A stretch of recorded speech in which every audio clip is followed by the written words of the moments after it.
નમસ્કાર વિદ્યાર્થી મિત્રો, આજે આપણે ધોરણ 11 NCERT maths chapter 2 relation and function એટલે કે સંબંધ અને વિધેય વિશે ભણીશું મિત્રો.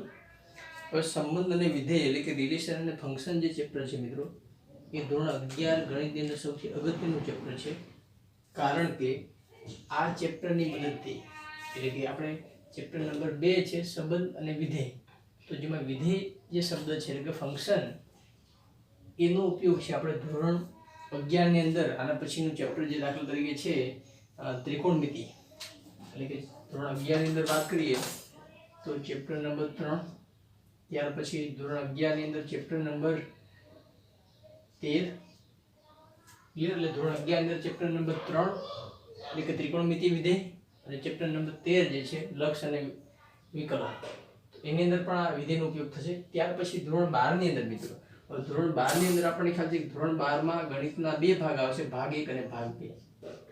તો ભાગ 1 ની અંદર મિત્રો ચેપ્ટર નંબર 1 છે ધોરણ 12 માં સંબંધ અને વિધેય, પાછું આનું આ જ ચેપ્ટર આવશે પરંતુ તે થોડુંક ડિટેલમાં આવશે. એટલે ધોરણ 12 નું ચેપ્ટર નંબર 1, ત્યાર પછી ચેપ્ટર નંબર 5 જે છે સાતત્ય અને વિકલન છે. ત્યાર પછી ભાગ 1 નું ચેપ્ટર નંબર 6 છે વિકલિતના ઉપયોગો. ત્યાર પછી ગણિત ભાગ 2 ધોરણ 12 એની અંદર છે ચેપ્ટર નંબર 7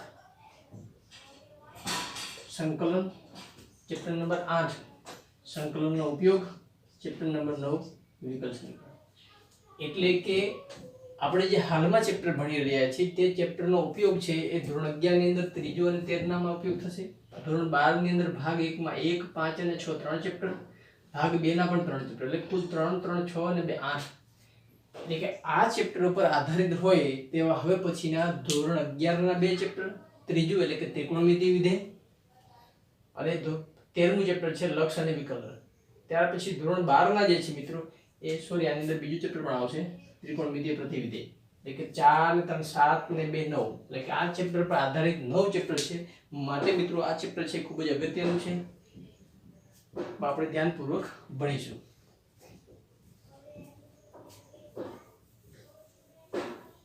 હવે મિત્રો એની અંદર આપણે જોઈએ સૌથી પહેલું કે સંબંધ અને વિધેયમાં સૌથી પહેલો ટોપિક છે રિલેશન.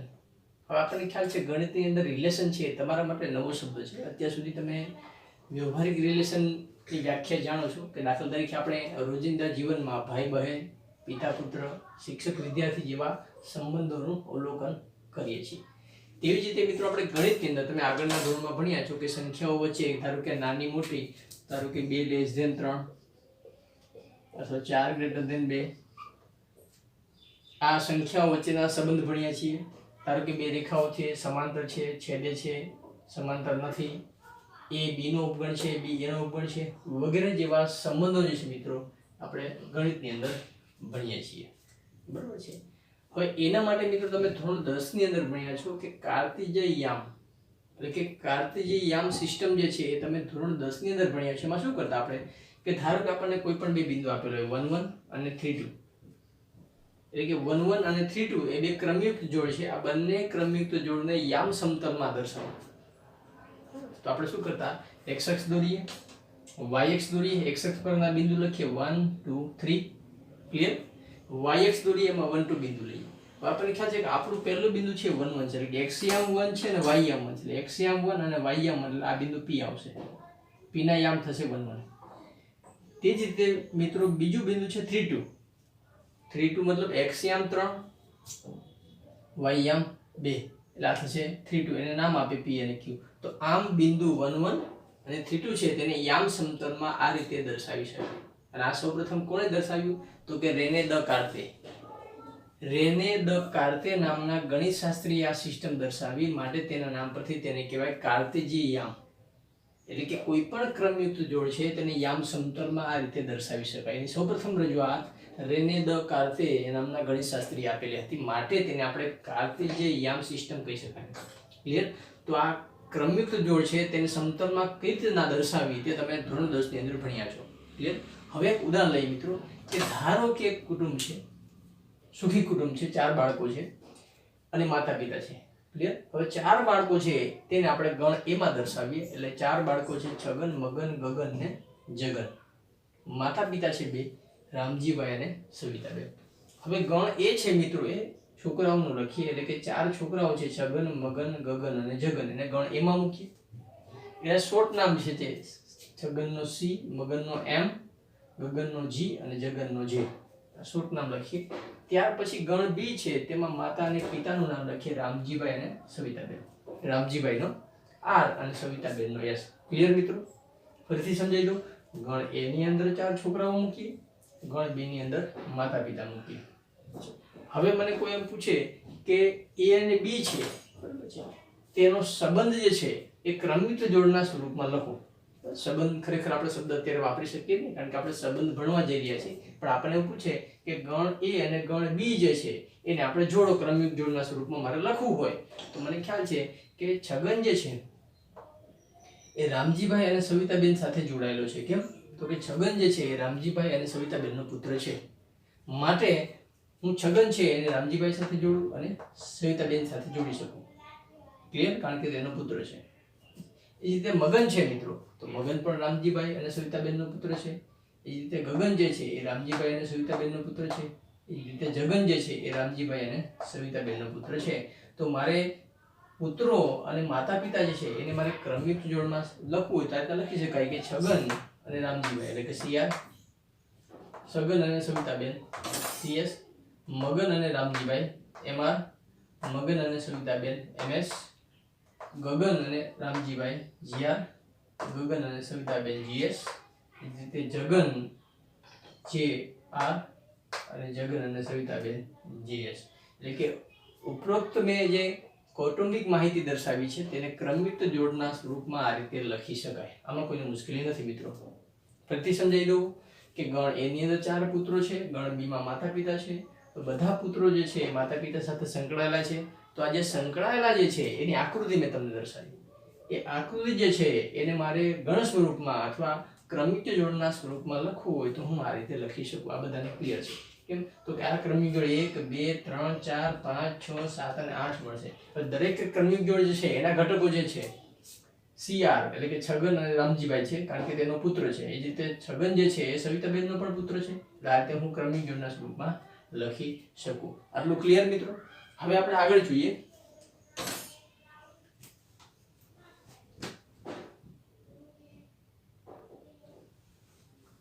એના માટે મિત્રો આપણે બે ગણ લઈએ.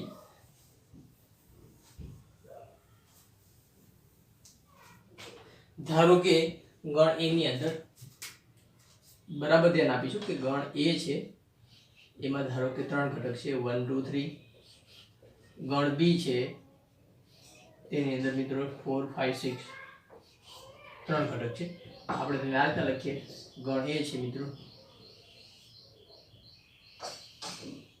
એની અંદર 1 2 3. ગણ બી છે 4 5 6. આ રીતે લખીએ મિત્રો. હવે ગણ એ જે છે એના દરેક ઘટક છે એને ગણ બી ના દરેક ઘટક સાથે જોડી દઈએ. તો આ રીતે ધારો કે 1 છે એને 4 સાથે જોડીએ, 1 છે તેને 5 સાથે જોડીએ, 1 છે તેને 6 સાથે જોડીએ. એ રીતે 2 છે એને 4 સાથે જોડીએ, 2 છે તે 5 સાથે જોડીએ, 6 સાથે જોડીએ, 3 4 સાથે, 3 5 સાથે અને 3 6. ક્લિયર મિત્રો? ફરીથી સમજાઈ દઉં. આપણે બે ગણ લીધા. કયા ગણ લીધા? એ અને બી.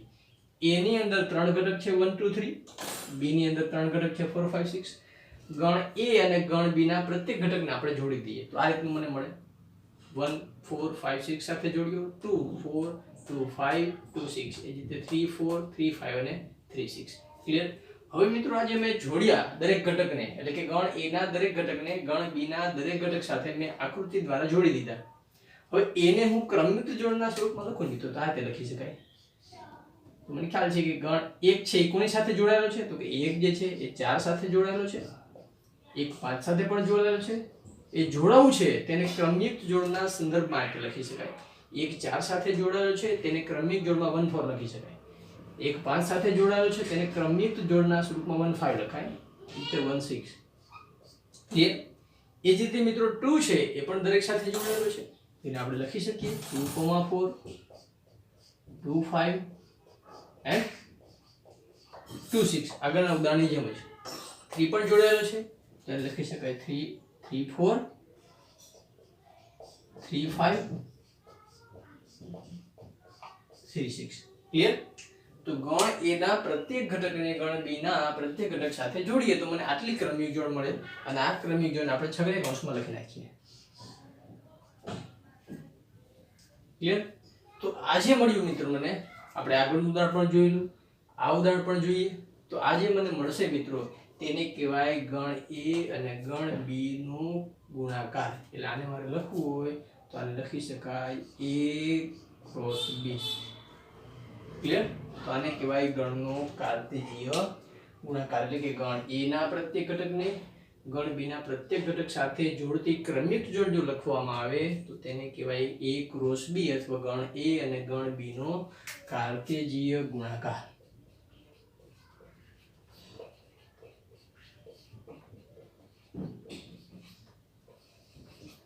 ક્લિયર મિત્રો। હવે આપણે ખ્યાલ છે કે સાદો સંખ્યાનો ગુણાકાર આપણે ભણ્યા છીએ કે દાખલા તરીકે 4 ગુણ્યા 5 બરાબર 20 પણ ગણનો ગુણાકાર તો ગણનો ગુણાકાર એટલો મતલબ એવો થાય કે ગણ a ના પ્રત્યેક ઘટકને ગણ b ના દરેક ઘટક સાથે જોડતી કુલ ક્રમયુક્ત જોડ લખવામાં આવે તો એ ક્રમયુક્ત જોડના ગણને a ક્રોસ b વડે દર્શાવાય અથવા ગણ a અને ગણ b નો કાર્તેજીય ગુણાકાર લખાય। હવે ગુણાકાર તો મિત્રો સમજ્યા પણ કાર્તેજીય શબ્દ પણ આપણે આગળ જોયું કે કાર્તેજીય યામ સિસ્ટમ એટલે કે રેને દો કાર્તેય આપેલી હતી માટે તેને કાર્તેજીય યામ સિસ્ટમ કહેવાય। તો આ ગુણાકાર જે છે એનું નામ પણ શું છે મિત્રો કાર્તેજીય ગુણાકાર। તો કોઈના મનમાં પ્રશ્ન થાય કે આ રેને દો કાર્તેય આપેલો ગુણાકાર છે તો મિત્રો એટલા માટે કે આપણને ખ્યાલ છે કે હમણાં આપણે જોયું કે આ બધી ક્રમિક જોડ જે છે એને હું યામ સમતલમાં દર્શાવી શકું આ રીતે ક્લિયર। આ બધી જોડને હું યામ સમતલમાં દર્શાવી શકું તો આપણે આ બધી જોડને યામ સમતલમાં દર્શાવી શકીએ છીએ માટે તેને કાર્તેજીય ગુણાકાર કહી શકાય છે। આપણે હવે આગળ જોઈએ મિત્રો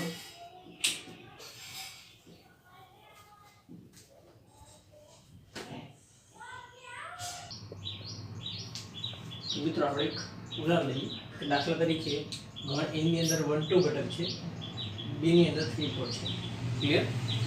હવે a ના ઘટક છે આપણે 1 2 લખીએ b ના ઘટકને 3 4 લખીએ। હવે a ના પ્રત્યેક ઘટકને ગણ b ના પ્રત્યેક ઘટક સાથે આપણે જોડીએ શું થશે કે 1 3 સાથે જોડાશે 1 4 સાથે જોડાશે 2 3 સાથે અને 2 4 સાથે આટલી શક્યતા આવશે। એ બધી શક્યતાઓ છે તેને ક્રમિક જોડના સ્વરૂપમાં આપણે લખીએ તો એને a ક્રોસ b વડે દર્શાવાય એટલે કે a અને b નો કાર્તેજીય ગુણાકાર એટલે કે 1 3 બીજી જોડમાં 1 4 2 3 અને 2 4 આ થયો a ક્રોસ b આ તેની આકૃતિ ક્લિયર। હવે મિત્રો આપણે યામ સમતલમાં આ બિંદુને દર્શાવીએ એટલે કે x અક્ષ અને y અક્ષ દોરીએ x અક્ષ પર એટલે કે ગણ a x અક્ષ પર લઈએ ગણ b છે તે y અક્ષ પર લઈએ ક્લિયર। એટલે ગણ a છે x પર લઈએ ગણ b છે તેને આપણે y અક્ષ પર લઈએ તો ગણ a ની અંદર 1 2 છે ગણ b ની અંદર 3 4 છે। તો મિત્રો તેનો કાર્તેજીય ગુણાકાર છે એમાં મળશે ધારો કે 1 3 છે તો 1 3 જોડે જશે મિત્રો એ 1 અને 3 યાદ આપવું આવશે ક્લિયર। ત્યાર પછી 1 4 એટલે આપવું આવશે x આમ 1 હોય y આમ 4 હોય 2 3 અને 2 4 એટલે આ રીતે આવશે મિત્રો। હવે આને આપણે વ્યવસ્થિત જોડી દઈએ તો આપણને આ મળશે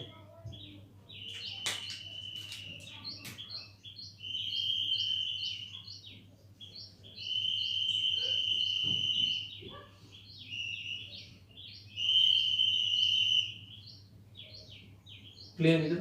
તો આ જે આકૃતિ છે એટલે કે આપણે જે a ક્રોસ b એટલે કે a અને b ના કાર્તેજીય ગુણાકારમાં ચાર ક્રમિક જોડ છે તેને આપણે યામ સમતલમાં દર્શાવીએ તો આ 1 2 આ 3 અને 4 મળી જોડ। હવે આપણે તેના યામ લખીએ મિત્રો તો પેલી થશે દાખલા તરીકે આ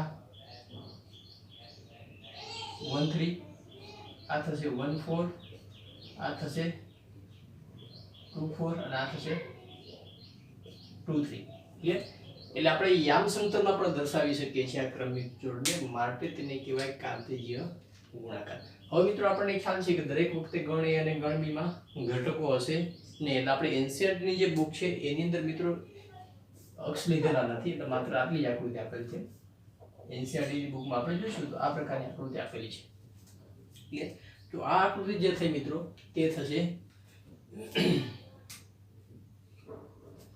કાર્તેજીય ગુણાકારની, એટલે આ આકૃતિ પણ ચાલે ગણ સ્વરૂપમાં, યામ સંતરમાં દર્શાવી અને યામને કાઢી નાખીએ તો પણ આ આકૃતિ પણ ચાલશે. આ થયો a ક્રોસ b એટલે કે a અને b નો કાર્તેજીય ગુણાકાર, આ પણ a અને b નો કાર્તેજીય ગુણાકાર, અને આ થયો ગણ સ્વરૂપે a અને b નો કાર્તેજીય ગુણાકાર. તો ક્લિયર મિત્રો, ગણ a અને ગણ b નો કાર્તેજીય ગુણાકાર એટલે શું, તો તેને વ્યાખ્યાના સ્વરૂપમાં મારે લખવું હોય તો લખી શકાય.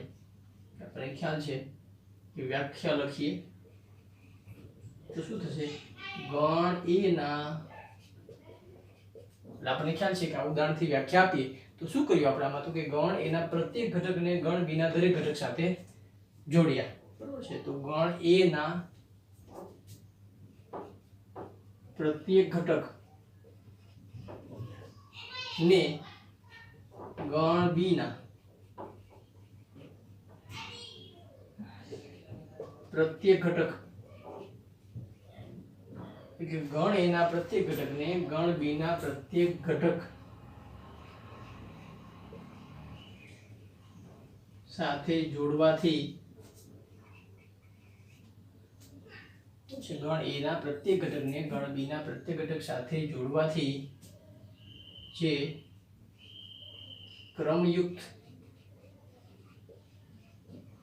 જોડનો ગણ મળે છે તેને a અને b નો કાર્તેજીય ગુણાકાર કહેવાય. ક્લિયર મિત્રો? તો વ્યાખ્યા બનાવી આપણે ઉપરના ઉદાહરણ પરથી જોઈએ કે આની અંદર શું કર્યું, તો કે ગણ a ના પ્રત્યેક ઘટકને ગણ b ના પ્રત્યેક ઘટક સાથે જોડીએ એટલે મને 4 જોડ મળે. તો આ જે 4 જોડ મળી તેને કહેવાય a ક્રોસ b અથવા a અને b નો કાર્તેજીય ગુણાકાર. તો એને આપણે વ્યાખ્યાના સ્વરૂપમાં લખીએ કે ગણ a ના પ્રત્યેક ઘટકને ગણ b ના પ્રત્યેક ઘટક સાથે જોડવાથી જે ક્રમયુક્ત જોડનો ગણ મળે છે તે ગણને a અને b નો કાર્તેજીય ગુણાકાર કહેવાય. તો આટલું ક્લિયર મિત્રો, કાર્તેજીય ગુણાકાર.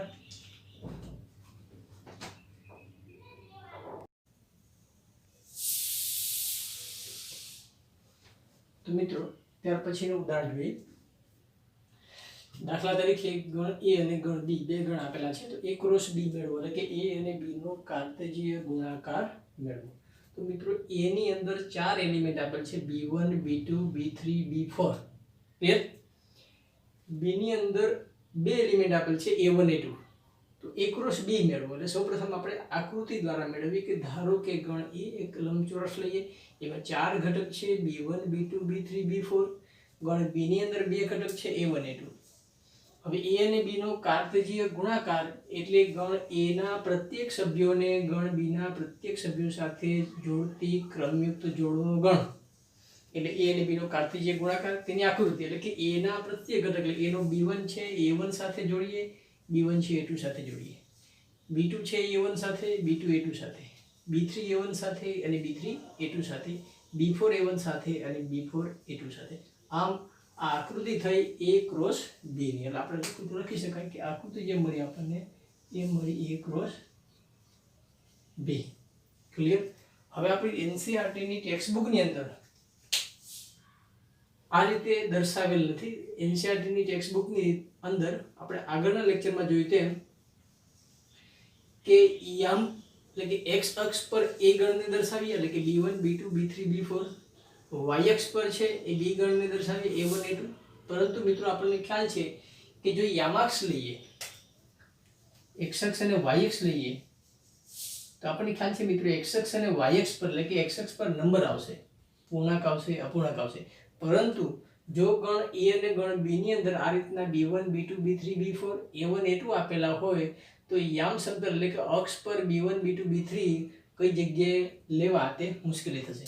એટલે કે જો નંબર હોય ગણ a અને b ની અંદર તો આપણે કાર્તેજીય યામ દ્વારા દર્શાવી શકાય.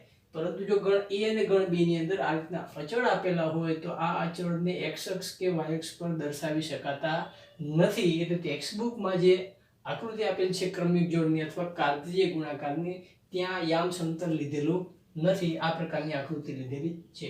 માટે આપણે સૌપ્રથમ આગળનું ઉદાહરણ જોયું હતું ત્યાં આપણે યામ સમતલ દ્વારા દર્શાવ્યું હતું, પરંતુ ત્યાં ગણ a અને ગણ b માં સંખ્યા હતી. ક્લિયર? આપણા ગણ a અને b માં સંખ્યા નથી, માટે ગણ એને x અક્ષ નથી લખતા, ગણ b ને y અક્ષ નથી લખતા, માત્ર એક આડી લાઈન અને એક ઊભી લાઈન દર્શાવીએ છીએ, યામ સમતલમાં લખી શકતા નથી. તો આમ એક લાઈનમાં એટલે કે x અક્ષની જેમ એક લાઈનમાં b1 b2 b3 b4 લખી નાખીએ, ઊભી લાઈનમાં a1 a2 આપી દઈએ. હવે ખબર છે કે b1 a1 b1 a2 આ જોડે આની જોડે દી. એ જ રીતે b2 છે એ a1 સાથે એટલે આ પોઈન્ટ આવશે, b2 a2 સાથે આ પોઈન્ટ આવશે, b3 a2 a1 આ પોઈન્ટ, b3 a2 આ પોઈન્ટ આવશે. એ જ રીતે b4 a1 એટલે આ પોઈન્ટ આવશે અને b4 a2 આ પોઈન્ટ આવશે. ક્લિયર? એટલે તમે યામ સમતલ લઈ આ રીતના આકૃતિ દોરો તો પણ આપણને ખ્યાલ આવે કે આ પોઈન્ટ આપણે b1 લઈએ, આ b2 લઈએ, આ b3 લઈએ, આ b4 લઈએ, આ a1 લઈએ, a2 લઈએ, તો આપણને ખ્યાલ છે કે આ b1 a1 b1 a2, એ જ રીતે b2 a1 b2 a2 આ પોઈન્ટ થશે, b3 a1 b3 a2, એ જ રીતે b4 a1 b4 a2 એટલે આ પોઈન્ટ થશે બધા આપણા. આ પોઈન્ટ થશે 1 2 3 4 5 6 7 અને 8 પોઈન્ટ થશે. પરંતુ આપણને ખ્યાલ છે મિત્રો કે b1 b2 b3 b4 અને a1 a2 એ કોઈ નંબર નથી, માટે અક્ષ પર દર્શાવી શકાય નહીં, એટલે આપણે આ યામાક્ષ કાઢી નાખીએ છીએ. માત્ર આટલી આકૃતિ બનશે. ક્લિયર? એટલે યામ સમતલ દ્વારા સમજી અને યામ સમતલને કાઢી નાખીએ તો આ પ્રકારની જે આકૃતિ મળે તે થઈ કાર્તેજીય ગુણાકારની આકૃતિ. એટલે બંનેમાંથી કોઈ એક આકૃતિ ચાલે. આ રીતે પણ દર્શાવી શકાય, આ રીતે પણ દર્શાવી શકાય. હવે મિત્રો આપણે ક્રમયુક્ત જોડને ગણમાં લખીએ તો a ક્રોસ b એટલે a અને b ની કુલ ક્રમયુક્ત જોડ, એટલે કે a ના દરેક ઘટકો b ના દરેક ઘટક સાથે જોડીએ તો b1 a1 b1 a2 b1 a1 b1 a2, બીજું b2 a1 b2 a2 b2 a1 b2 a2 b3 a1 b3 a2 અને b4 a1 અને b4 a2. ક્લિયર? તો આ થયું ગણ a અને ગણ b નો કાર્તેજીય ગુણાકાર એ આકૃતિ દ્વારા, આ બીજી આકૃતિ આ ગણ દ્વારા. આમ કોઈ પણ બે ગણનો કાર્તેજીય ગુણાકાર એટલે પ્રથમ ગણના પ્રત્યેક સભ્યોને બીજા ગણના પ્રત્યેક સભ્યો સાથે જોડતી કુલ ક્રમયુક્ત જોડ મળે તેને કહેવાય આપેલા બે ગણનો કાર્તેજીય ગુણાકાર. હવે મિત્રો કાર્તેજીય ગુણાકારમાં અમુક નોંધ છે, યાદ રાખવાની બાબતો છે. એમાં પહેલી વાત છે મિત્રો, પહેલી નોંધ છે કે કોઈ પણ બે ગણનો આપણે કાર્તેજીય ગુણાકાર ભણીએ ને તો એમાંનો કોઈ એક ગણ અથવા બંને ગણ, આપણને ખ્યાલ છે કે આપણે આવું ભણીએ છીએ a not equal to 5 b not equal to 5, તો જ a ક્રોસ b મળે. ક્લિયર? કે જે બે ગણનો કાર્તેજીય ગુણાકાર કરે છે તેમાંનો કોઈ એક ગણ ખાલી ગણ હોવો જોઈએ નહીં, અથવા બંને પણ ન હોવો જોઈએ. દાખલા તરીકે આ રીતનું હોય કે a ની અંદર 1 2 3 હોય, b ખાલી ગણ હોય તો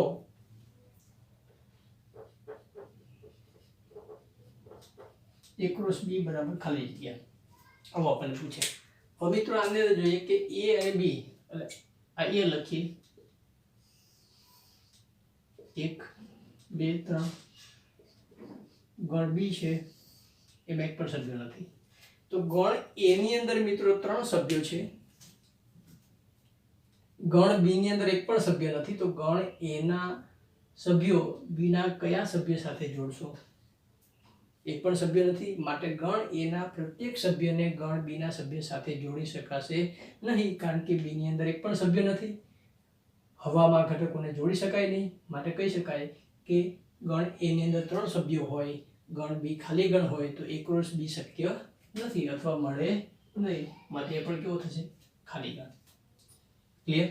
એટલે કે જે બે ગણનો કાર્તેજીય ગુણાકાર કરીએ તે બંનેમાંથી કોઈ એક ગણ કે બંને ગણ ખાલી ગણ હોવા જોઈએ નહીં, કારણ કે ખાલી ગણ હશે તો પ્રથમ ગણના સભ્યો બીજા ગણના કયા સભ્યો સાથે ક્રમયુક્ત જોડથી જોડાશે તે ખબર પડશે નહીં. ક્લિયર?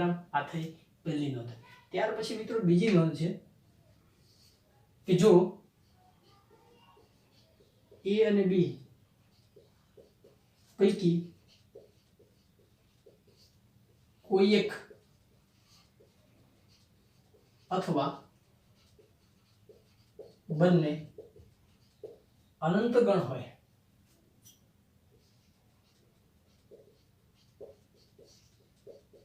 હોય તો A ક્રોસ B અનંત ગણ થાય, અથવા A ક્રોસ B માં અનંત ક્રમિક જોડ આવે. તો એના માટે જોઈએ કે દાખલા તરીકે A ગણ છે,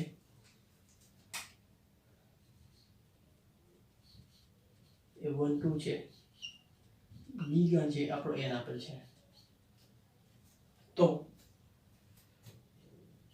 A ક્રોસ B બરાબર ખાલી જગ્યા. ક્લિયર આટલું મિત્રો? હવે ગણ A અને ગણ B માં n છે તો આપણે લખી શકીએ કે A છે, આપણને ખ્યાલ છે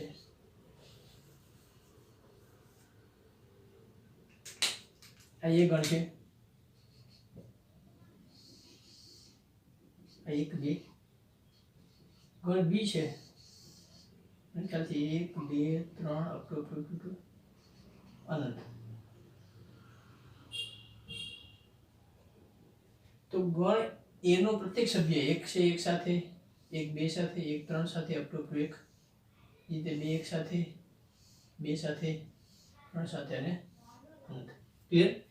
તો ગણ A ના બે સભ્યો ગણ B ના અનંત સભ્યો સાથે જોડાશે એટલે ક્રમયુક્ત જોડ છે મિત્રો. આપણે લખીએ તો A ક્રોસ B છે, એમાં બધા ઘટકો આપણે લખી શકીશું. નહીં તો પહેલી ક્રમની જોડ છે મિત્રો એ 1 1 થશે, 1 1 1 2 1 3 અપ ટુ.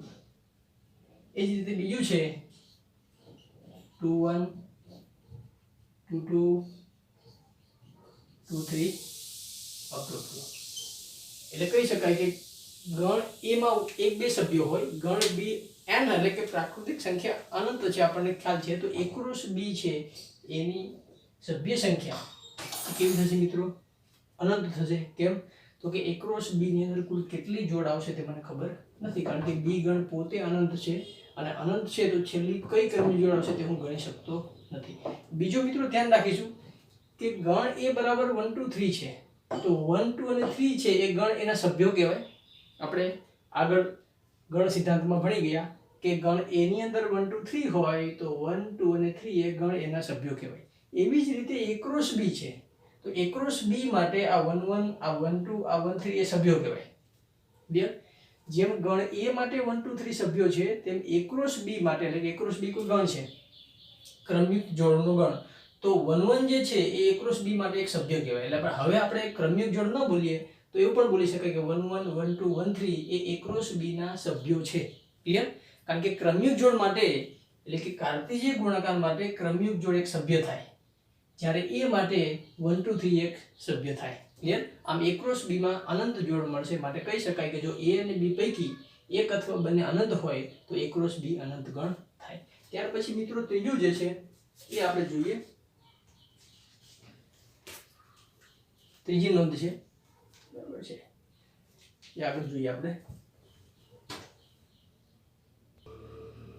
ત્યાર પછી મિત્રો ત્રીજી નોંધ જોઈએ કે જો કોઈ ક્રમયુક્ત જોડના પ્રથમ ઘટક સમાન હોય અને બીજા ઘટક પણ સમાન હોય તો અને તો જ બંને ક્રમયુક્ત જોડ સમાન થાય. હવે આપણને ખ્યાલ છે મિત્રો કે સંખ્યાની સમાનતા આપણે ભણ્યા કે દાખલા તરીકે 4 બરાબર 4, 4 less than 5, 5 greater than 4, 2 less than equal to 2, 2 greater than equal to 2. એટલે કે સંખ્યાઓ માટે equal to, less than, greater than, less than equal to, greater than equal to આપણે વાપરી શકીએ, આપણને ખ્યાલ છે. પરંતુ મિત્રો જો આવું હોય, દાખલા તરીકે 1 2 હોય અને 3 4 હોય, બે ક્રમયુક્ત જોડ આપેલ છે અથવા કાર્ટેશિયન ગુણાકારના બે ઘટક આપેલા છે, તો મિત્રો હું તમને પ્રશ્ન પૂછું કે જોડ 1 2 અને જોડ 3 4 એમાંથી કઈ જોડ મોટી છે? તો આ બે જોડ વચ્ચે હું લેસ ધેન પણ લખી ન શકું, બે જોડ વચ્ચે હું ગ્રેટર ધેન પણ લખી ન શકું, બે જોડ વચ્ચે હું ઇક્વલ ટુ પણ ના લખી શકું. કેમ? તો કે ક્રમયુક્ત જોડ છે એ માત્ર બે પરિમાણમાં સ્થાન દર્શાવે. આપણને ખ્યાલ છે, આપણે કાર્ટેશિયન યામ સિસ્ટમમાં ભણ્યા કે 1 2 છે આ જગ્યાએ આવશે તો 3 4 આ જગ્યાએ આવશે. તો આ 1 2 છે, આ 3 4 છે. ક્લિયર? તો 1 2 અને 3 4 જે છે એ બંને કોઈ યામ સમતલના બિંદુ દર્શાવે. એટલે કયું બિંદુ મોટું છે કયું બિંદુ નાનું છે તે કહી શકાય નહીં. જો સંખ્યાઓ હોય તો સંખ્યાઓ વચ્ચે નાનું મોટું હોઈ શકે, બરાબર હોઈ શકે, એ આપણને ખ્યાલ છે. પરંતુ બે ક્રમિક જોડ આપેલી હોય એટલે કે સમતલના બે પોઈન્ટ આપેલા હોય તો આપણે ત્યાં નાનું અને મોટું જે છે એ દર્શાવી શકાય નહીં. એટલે બે ક્રમિક જોડ વચ્ચે લેસ ધેન કે ગ્રેટર ધેન ક્યારે પણ આવી શકે નહીં. આ ખાસ ધ્યાન દે. ક્રમિક જોડમાં કઈ જોડ નાની છે અને કઈ જોડ મોટી છે તે કહી શકાય નહીં, કારણ કે નાનું મોટું છે એ માત્ર સંખ્યા રેખા પરના અંકો માટે જ કહી શકાય, સમતલની વચ્ચેની જોડ માટે કહી શકાય નહીં. આ ક્લિયર? ત્યાર પછી જોઈએ મિત્રો કે જો બે જોડ સમાન હોય એટલે કે આ રીતનું આપેલું હોય, દાખલા તરીકે આવું આપેલું હોય આપણને એ બરાબર, અથવા એક જોડ આપેલી હોય 1 2 અને બીજી જોડ આપેલી હોય 1 2, એટલે હું આ 1 2 1 2 વચ્ચે આ રીતનું લખી શકું. ક્લિયર? 1 2 1 2 કેમ લખી શકું? તો કે 1 2 જોડ સમતલની અંદર તમે દર્શાવો તો 1 2 બરાબર 1 2 લખી શકાય. એટલે આપણે કીધું જો કોઈ પણ ક્રમિક જોડનો પ્રથમ ઘટક એટલે કે પ્રથમ ઘટક સમાન હોય, બીજો ઘટક સમાન હોય તો અને તો જ બંને ક્રમયુક્ત જોડ સમાન થાય. ક્લિયર? ઉદાહરણ હવે આના પરથી આપણે દાખલા કઈ રીતના ગણવાના આવશે તે પણ જોઈએ. કે દાખલા તરીકે આ રીતનું આપેલું હોય આપણને, આના પરથી એક દાખલો જોઈએ. દાખલા તરીકે એક આપેલ હોય x y equal to xy equal to 4 3, તો x અને y શોધો. x અને y શોધો. ક્લિયર? xy બરાબર 4 3, તો x અને y શોધો. હવે આની અંદર મિત્રો ખબર છે કે બે ક્રમિક જોડ કેવી આપેલ છે? સમાન. બે ક્રમિક જોડ સમાન હોય તો બંનેના પ્રથમ ઘટક સમાન હોય અને બંનેના બીજા ઘટક સમાન હોય. આ ક્લિયર?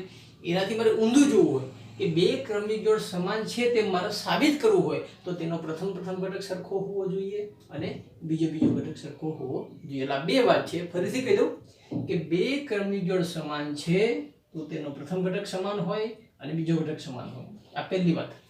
બીજી કે બે ક્રમિક જોડ મારે સમાન સાબિત કરવી છે તો તેનો પ્રથમ ઘટક સમાન હોવો જોઈએ અને બીજો ઘટક સમાન હોવો જોઈએ. આ બે રીતના દાખલાઓ પૂછાય. મને ખ્યાલ છે કે બે ક્રમિક જોડ સમાન છે, લખીએ બે ક્રમયુક્ત જોડ સમાન છે અને તેથી લખી શકાય પ્રથમ ઘટક એટલે પહેલો ઘટક x છે, આમાં પહેલો ઘટક 4 છે તો x બરાબર 4 y બરાબર 3. ક્લિયર? આ થયો ત્રીજો ગુણધર્મ. ત્યાર પછી મિત્રો ચોથો ગુણધર્મ છે કે જો ગણ A માં m ઘટક હોય અને ગણ B માં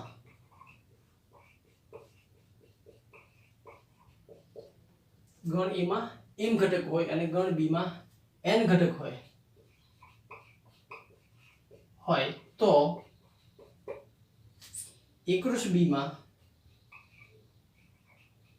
કુલ ઘટકો મતલબ ક્રમયુક્ત જોડ m × n થાય. આ ચોથો નિયમ છે અથવા ચોથી નોંધ છે. એમાં કેવા શું માગે છે કે દાખલા તરીકે a ની અંદર a બરાબર મિત્રો 3 ઘટક છે 1 2 3. ક્લિયર? b ની અંદર કેટલા ઘટક લઈએ? 2 ઘટક 4 5. તો એકરૂપ B માં કુલ ઘટકો કેટલા થશે?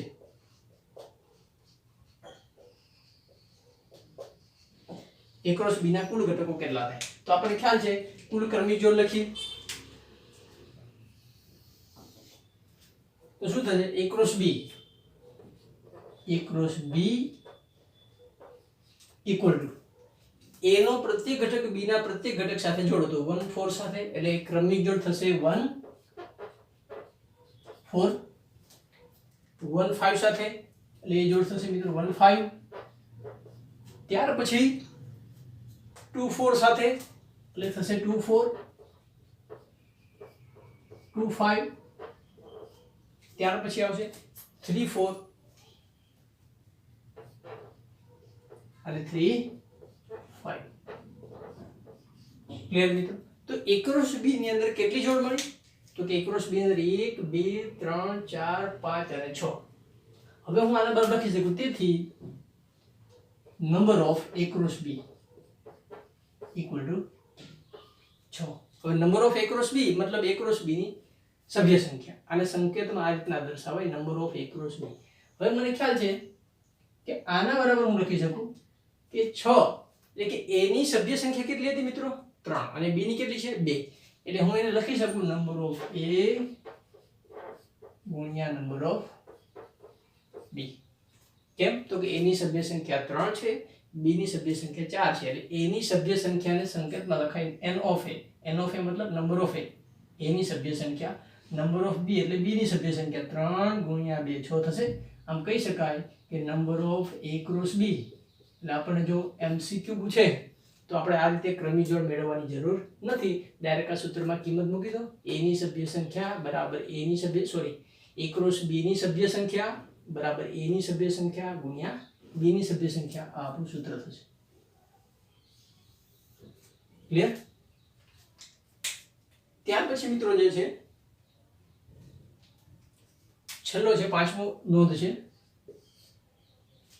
તો પાંચમા નોંધની અંદર આપણને આપેલું છે કે જો a ક્રોસ a ધારો કે a બરાબર -1 1 તો a ક્રોસ a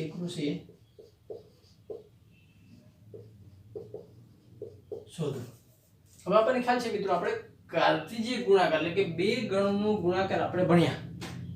બે ગણનો ગુણાકાર આપણે ભણ્યા, પરંતુ ત્રણ ગણનો ગુણાકાર હોય અને તેને કહેવાય ક્રમયુક્ત ત્રય. ક્રમયુક્ત ત્રય. જેમ બે ગણ હોય તેને આપણે ક્રમયુક્ત જોડ વાપરીએ છીએ બે માટે. જો ત્રણ ગુણાકાર હોય તો એને ક્રમયુક્ત ત્રય વપરાય અથવા ઓર્ડર્ડ ટ્રિપલેટ. ક્લિયર? માં મેળવવું કઈ રીતના? તો આપણને ખ્યાલ છે મિત્રો, સૌપ્રથમ આપણે a ક્રોસ a મેળવીએ. તો a ક્રોસ a મને ખ્યાલ છે કે a નો અને a નો સભ્ય તો આવશે a ક્રોસ a એટલે -1 1 આ -1 1 આ થશે a, આ થશે a એટલે 1 સાથે 1 સાથે 1 સાથે 1 સાથે. તો મને આ મળશે મિત્રો કયો? તો કે -1 -1 -1 1 1 ને આ મળ્યું a cross a. Clear? a cross a એટલે -1 -1 -1 1 1 ને 1 1. આને કહેવાય ક્રમયુક્ત જોડ. હવે મિત્રો આપણને ખ્યાલ છે, આપણે જોઈએ છે 3 વખત a ક્રોસ a એટલે આપણે શું લઈએ કે જે જોડ છે a ક્રોસ a માં લઈએ એટલે -1 -1 -1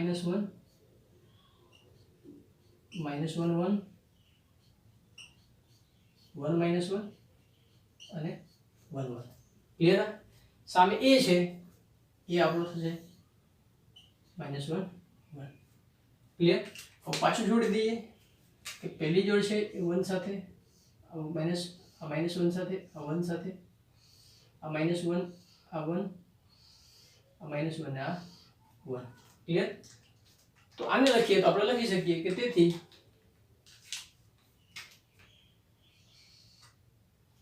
-1 એ કોની સાથે? -1 સાથે. એટલે આપણે લખી શકીએ -1 એ જ રીતે -1 1 સાથે તો આ થશે -1